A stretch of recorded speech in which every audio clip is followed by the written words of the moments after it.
Are you ready for more independence as a financial advisor? Are you ready for more growth and control over your future? The Independent Registered Investment Advisor, or RIA, model might be right for you. There are many paths to independence, and Schwab Advisor Services has helped thousands of advisors make the move with confidence. From defining your vision to successfully transitioning your clients, Schwab helps you build your roadmap to independence. To find your path, start with Schwab Advisor Services at advisorservices.schwab.com/paths today. You want to get smart on what's important, and you want to get there efficiently. That's why you're here, and that's exactly what we aim to deliver. Absolutely. We know you're looking to cut through the noise. We've got a really interesting set of sources with us today, and our goal, as always, is to distill them down to the crucial insights you need. Get right to the core of what's happening. So today we're diving deep into social commerce. Now, in simple terms, this is, online shopping that happens directly within social media platforms. Right? Like, imagine seeing something cool while you're scrolling. And being able to buy it right then and there. Yeah. Yeah, that's the essence of what we're going to unpack. And it's far more than just a niche trend. Social commerce is a really significant and, frankly, rapidly accelerating shift in how we buy and sell online. Exactly. We've looked at a wide range of material for this deep dive. We'll be tracing its evolution, how we got here. Understanding the key forces driving its massive growth. Identifying the major players in this space.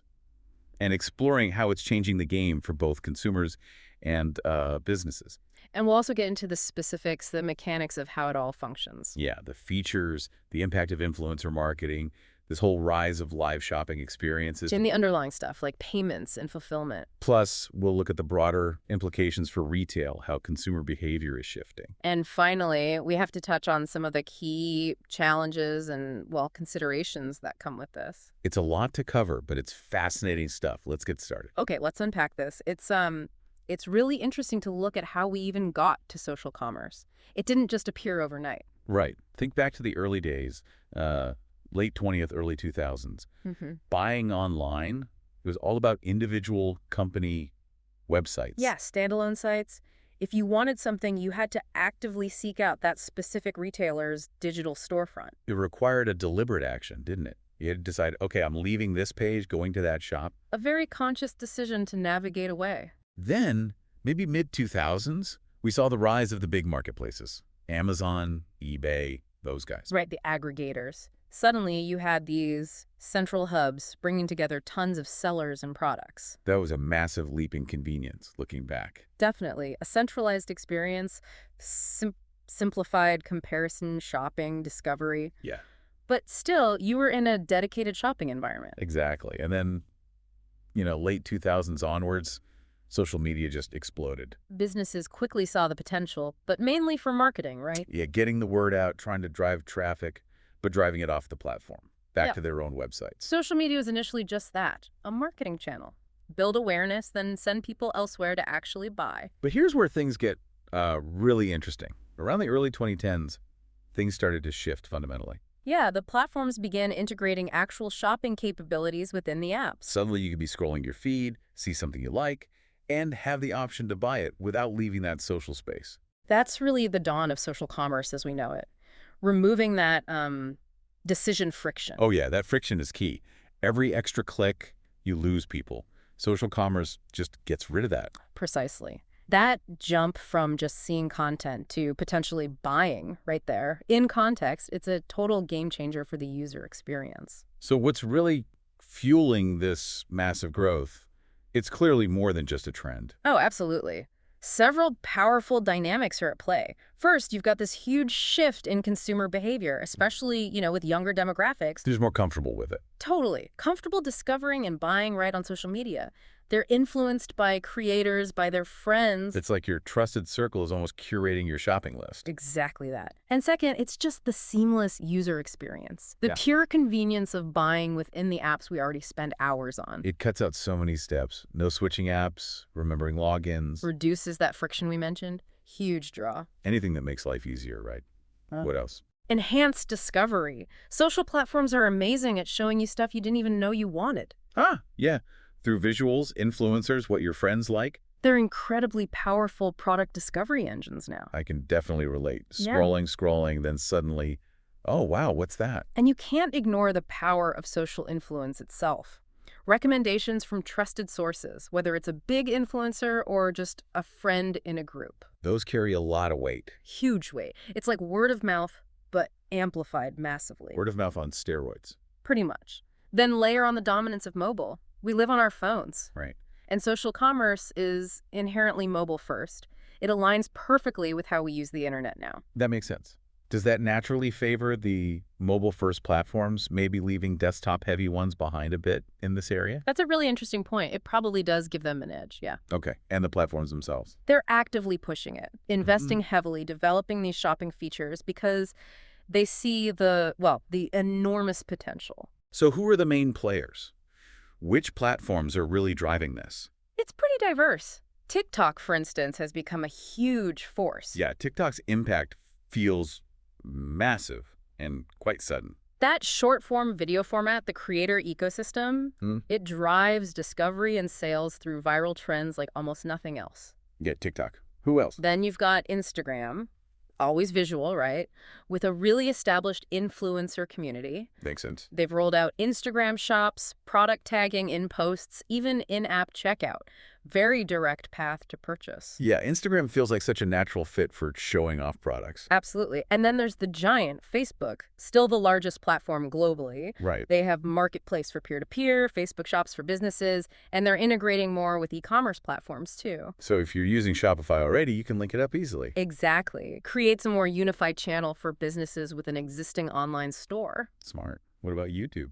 YouTube's getting bigger in this space too. They're adding shopping features into creator videos, live streams. Because if you watch a review... You might want to buy it right then. Makes perfect sense. Totally. And we can't forget Pinterest. It's basically a visual discovery engine. People often go there intending to find things to buy. Like a visual wish list that you can shop from directly. Exactly. Saving, discovering, purchasing. It's a natural flow there. Okay. And are there others? Smaller players? Yeah, definitely. Emerging platforms, niche communities. They're all exploring their own angles on social commerce, often for very specific interests. So lots of activity. Now, from our side, as consumers, what are the big wins? Well, the biggest is probably that seamless purchase. See it, like it, buy it, all without leaving the app. The convenience is hard to beat. No more clicking away, getting lost, maybe giving up. And discovery. Enhanced product discovery, for sure. Yeah. The algorithms, the influencer content, they expose you to stuff you might never find through a normal search. Like finding hidden gems while scrolling. Yeah. And then there's the social validation, the trust factor. Seeing someone you follow recommend something or seeing good comments. That social proof really matters. It absolutely does. Plus, you're getting more interactive experiences now. Like live shopping. Exactly. Live shopping events make it much more engaging than just staring at a product page. It's like QVC, but, interactive and with creators you like. Right. And personalized recommendations, too. Yeah. The platforms use data, which raises privacy questions, of course, but it means they can show you stuff you're more likely to be interested in. Okay, so clear benefits for us. What about businesses? What's the imperative for them? Oh, huge opportunities. First, direct sales channels. They can reach consumers right where they hang out online. Potentially cutting out the need for a big, expensive website, Right. especially for smaller players. Exactly. Lower overhead, direct access, that's a big deal. Okay. And the targeting for ads. Social media platforms offer incredibly precise targeting. Businesses can reach very specific customer segments. That level of precision must be a game changer for marketing spend. It really is. Plus, it's a chance to build actual brand communities. How so? Through direct interaction, you can chat with customers, answer questions, build loyalty in a way that's harder with traditional e-commerce. It's more personal. More conversational. Right. And we've mentioned influencers leveraging influencer marketing is massive for businesses. Partnering with creators. Taps into their engaged audience immediately. Exactly. A pre-built community of potential buyers. Makes sense. And finally, that real-time engagement gives businesses instant feedback. They can answer queries on the spot, gather insights. That feedback loop must be incredibly valuable for improving products, service. Absolutely. So, okay, that's the why. Let's dig into the how, the actual nuts and bolts. All right, the mechanics. What are these native shopping features exactly? These are the tools the platforms build right in, like product catalogs and shops. Businesses set up virtual storefronts on their profiles. So like a mini website right there on Instagram or Facebook. Basically, yeah. with descriptions, pictures, prices. Then there's product tagging. Tagging items in photos or videos? Right. See some shoes in a post, tap the tag, get info, maybe a link to buy. Super easy to go from seeing to buying. Smooths out that journey. And the real friction killer is in-app checkout. More platforms are letting you pay without ever leaving the app. Wow. Using saved payment info like Apple Pay or something right in the social app? Exactly. That's the ultimate convenience. Plus, you see obvious buy now buttons, direct links, Makes it very clear what to do. and then more interactive stuff. Shopping stickers and stories, polls about products, even AR filters. Ah, yes, the augmented reality try-ons. Seeing how glasses look on your face. Pretty cool, right? Adds a whole new layer of engagement, helps you visualize. Definitely. Okay, so beyond native features, influencers are key. How do they actually drive sales? So many ways. Product reviews, demos, they often feel more authentic than regular ads. Like getting a tip from a knowledgeable friend, Precisely. Followers trust their opinions. Then there's affiliate marketing. where they get a cut if you buy through their link. Yep. Gives them a direct incentive to promote stuff their audience will actually like and buy. A vested interest. Right. And brands obviously do sponsored content, partnerships, direct access to that influencer's audience. We see those hashtag ad posts everywhere. And increasingly, influencers are launching their own brands, selling directly to followers via social. Leveraging their existing community. Hugely powerful. It's a natural extension of their brand. Okay. And live shopping. Yeah, It sounds like old school TV shopping, but updated. that's a great analogy. It's dynamic, interactive. Hosts showcase products in real-time video. So you see it in action, can ask questions live. Exactly. Viewers jump in the chat, use emojis, creates a buzz, a sense of community. And often exclusive deals. Yes, limited time offers to create urgency, that FOMO factor. Ah, yes. Fear of missing out. The platforms are building more and more tools specifically for live shopping now. Okay, how about ads? How is advertising changing? It's not just organic posts then. Ads are adapting. Oh yeah. Social ads now often have direct shopping built in. Shoppable ads with product images, prices, direct links, or that in-app checkout. Making it even quicker to buy something you see in an ad. Exactly. You also see collection ads showcasing multiple products nicely, and dynamic product ads. Those are the ones that follow you around, right? Right. Based on what you looked at. Kind of, yeah. They automatically show relevant products based on your behavior.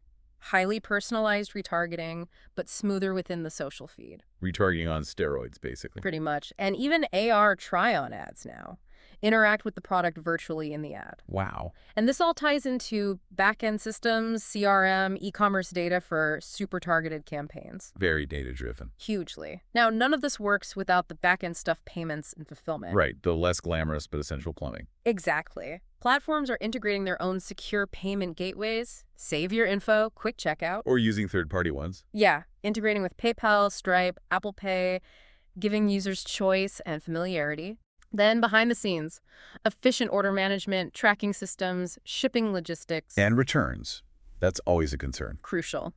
Clear, transparent return and refund policies are vital for trust. People need to know they're not stuck if something's wrong. Absolutely. And obviously, robust security, fraud prevention, protecting user data, ensuring safe transactions. All these pieces have to work together seamlessly. Lots of moving parts to make it feel smooth. Precisely. Okay, stepping back. What's the bigger picture, the overall impact on retail and us? Right. How is this actually changing the retail landscape? One massive impact is the democratization of retail. It's lowering the barrier to entry for small businesses, creators. Because they don't necessarily need a complex, expensive website from day one. Exactly. They can leverage social platforms, use the built-in storefronts, tap into their existing followers.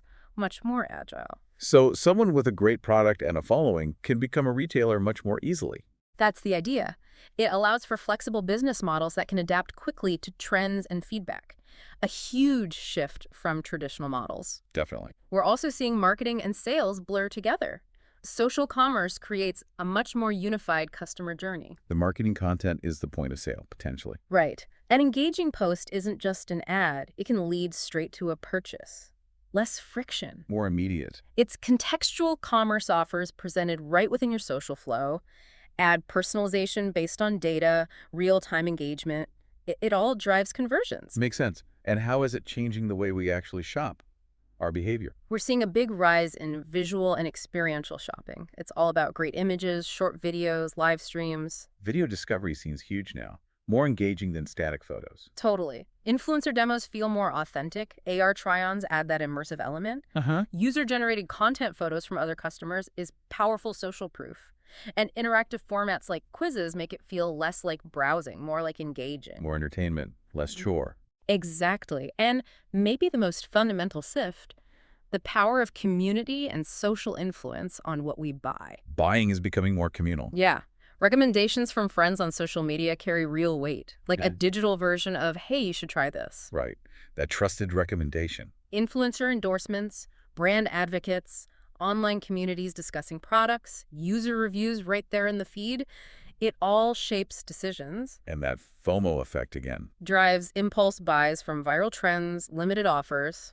It's powerful. We've all felt that. And finally, it's enabling the globalization of, let's call it, micro-retail. Meaning small sellers can reach global audiences. Exactly. Without needing massive infrastructure, a small artisan here can sell to a niche enthusiast over there. Breaking down geographical barriers. Yeah. Direct to consumer globally. Social media targeting helps find those niche international audiences, integrated payments, easier shipping. Leveraging global influencers too. Right. Building a global brand presence organically, it's pretty transformative. It really is. Yeah.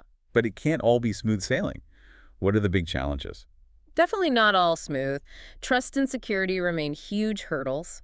Building consumer confidence in social transactions. Because people worry about data privacy, scams. Absolutely. Legitimate concerns about security risks, potential for fraudulent sellers, maybe less clear buyer protection than traditional sites. And just the perception shift, thinking of social as a place to buy, not just connect. They too. It takes transparency, solid verification for sellers, reassuring people it's safe. Okay, trust is number one. What else?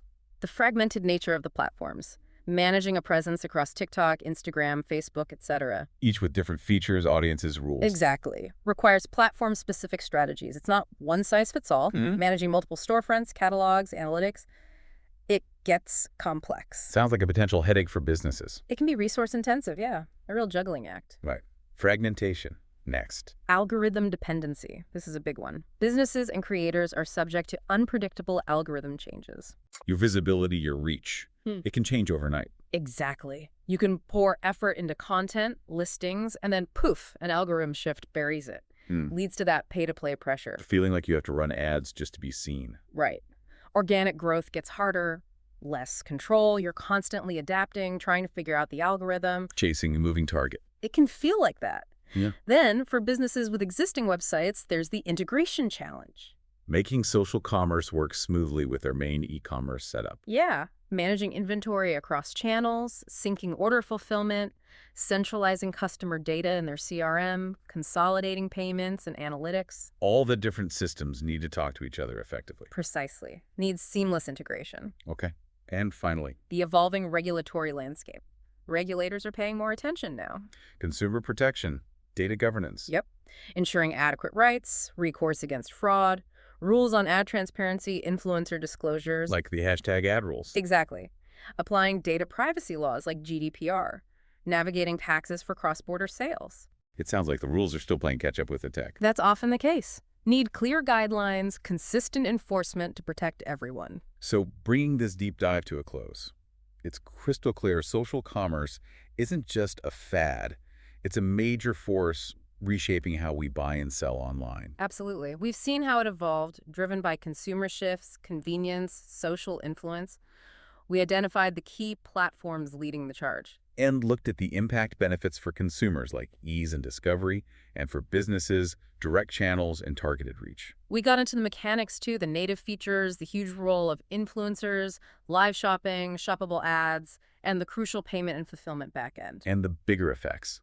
Democratizing retail, blurring marketing and sales, the rise of visual and community-driven shopping, even global micro-retail. But as we just discussed, it's not without significant challenges. Trust, fragmentation, algorithms, integration, and the evolving regulations are all major factors. It really is a transformative time for retail.